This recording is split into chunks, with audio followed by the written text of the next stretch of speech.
हमें पता है कि एनवायरनमेंट के सारे कंपोनेंट्स इंटरडिपेंडेंट यानी एक दूसरे पर डिपेंडेंट होते हैं। पता है ना हमें?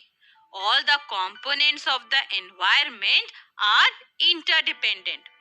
और इन्वायरमेंट के किसी भी एक कंपोनेंट में चेंज होगा तो सारे कंपोनेंट्स इफेक्ट होंगे, है ना?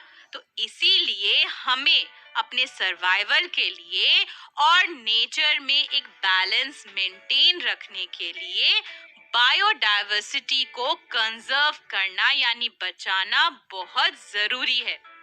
We need to conserve biodiversity for our survival and to maintain balance in nature.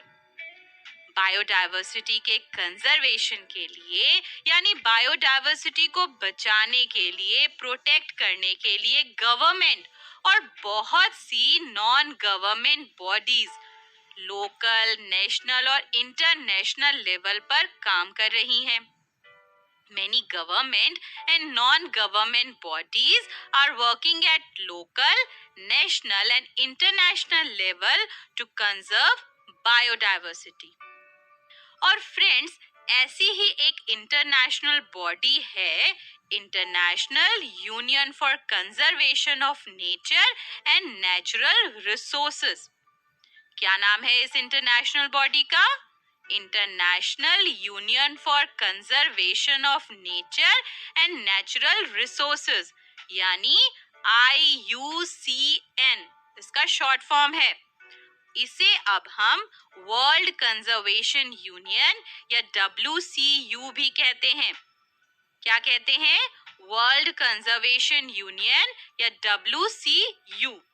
ये इंटरनेशनल बॉडी यानी IUCN, जिसे हम WCU भी कहते हैं, ये प्लांट और एनिमल स्पीशीज के ग्लोबल कंजर्वेशन स्टेटस को स्टडी करती है। तो फ्रेंड्स, क्या है IUCN या WCU और ये क्या करती है? IUCN or WCU is an international body to study and assess the global conservation status of plant and animal species.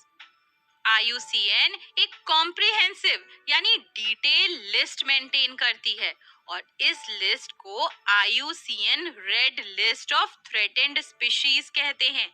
IUCN maintains a comprehensive list known as IUCN Red List of Threatened Species.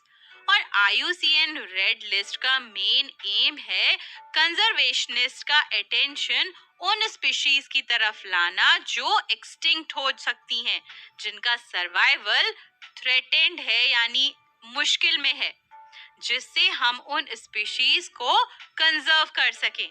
समझ आया आपको IUCN red list का main M क्या है? तो बताइए क्या है main M? The main aim of IUCN Red List is to focus the attention of conservationists towards the species that are under threat of becoming extinct and therefore promote their conservation process. यहाँ तक समझ आ गया? Good. अब friends, ये जो list है ये एक बुक के फॉर्म में पब्लिश होती है जिसे हम रेड डेटा बुक कहते हैं। So what is red data book? The book that keeps a record of all endangered animals and plants is called Red Data Book. India भी एक रेड डेटा बुक मेंटेन करता है जिसमें India के endangered animals और plants का detail होता है, यानी जो भी थ्रेटेंड स्पीशीज हैं उनका डिटेल इस रेड डेटा बुक में होता है। फ्रेंड्स, IUCN ने जितने भी प्लांट्स और एनिमल्स हैं उन्हें डिफरेंट कैटेगरीज में प्लेस किया है और ये कैटेगरीज हैं extinct, extinct in the wild, critically endangered, endangered, vulnerable, near threatened, least concern, data deficient and not evaluated. तो कौन कौन सी हैं ये कैटेगरीज? एक बार फिर से देखें।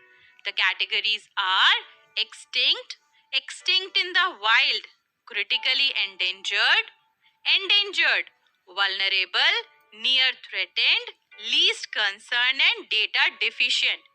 And last is not evaluated. अब इनमें से कुछ के बारे में एक बार जल्दी से देख लेते हैं। सबसे पहले एक्सटिंक्ट स्पीशीज। एक्सटिंक्ट स्पीशीज वो प्लांट एंड एनिमल स्पीशीज जो पहले कभी अर्थ पर रहती थी पर अब नहीं पाई जाती।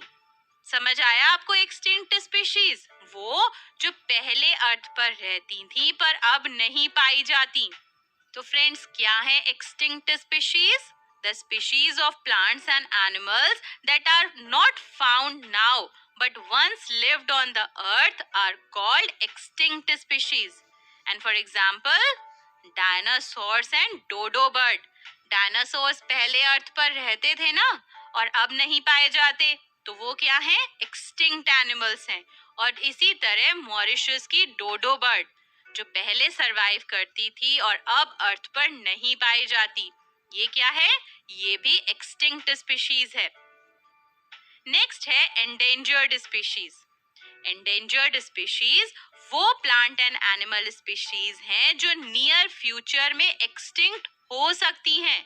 क्यों? क्योंकि हैबिटेट डिस्ट्रक्शन की वजह से इन स्पीशीज का नंबर तेजी से कम होता जा रहा है। तो क्या है endangered species? The plant and animal species whose numbers are diminishing to a level that they might face extinction are known as endangered species. Example के लिए Asian elephant, Indian rhinoceros, Bengal tiger, Asiatic lion, snow leopard और Ganga river dolphin, ये सारी endangered species हैं। Extinct in the wild वो species हैं जो अपने नेचुरल हैबिटेट में नहीं पाई जाती और केवल कैप्टिविटी यानी जैसे कि जू में ही पाई जाती हैं। When a species no longer exists in its natural habitat and is known only to survive in captivity, like zoo, is said to be extinct in the wild.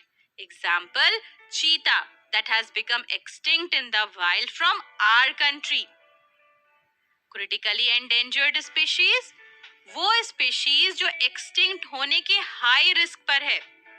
हमने एंडेंजर्ड पढ़ा था जो एक्सटिंक्ट हो सकती हैं, और क्रिटिकली एंडेंजर्ड वो जो एक्सटिंक्ट होने के हाई रिस्क पर है। Species that are at extremely high risk of becoming extinct are called critically endangered species. Example, Malabar large spotted civet और forest owlet. और फ्रेंड्स, एक है vulnerable species. Vulnerable species यानी वो स्पीशीज जो बहुत कम नंबर्स में रह गई है, endangered हो सकती है, उन्हें हम vulnerable species कहते हैं। तो क्या है vulnerable species? The species that exist in less numbers and may become endangered are called vulnerable species. और एग्जाम्पल हैं हिप्पोपोटामस, पोलर बियर और चिंकारा डियर। और फ्रेंड्स, ये जो क्रिटिकली एंडेंजर्ड और वल्नरेबल स्पीशीज हैं, इन्हें कंबाइन करके थ्रेटेंड स्पीशीज कहा जाता है। So all the species listed under critically endangered and vulnerable are called threatened species.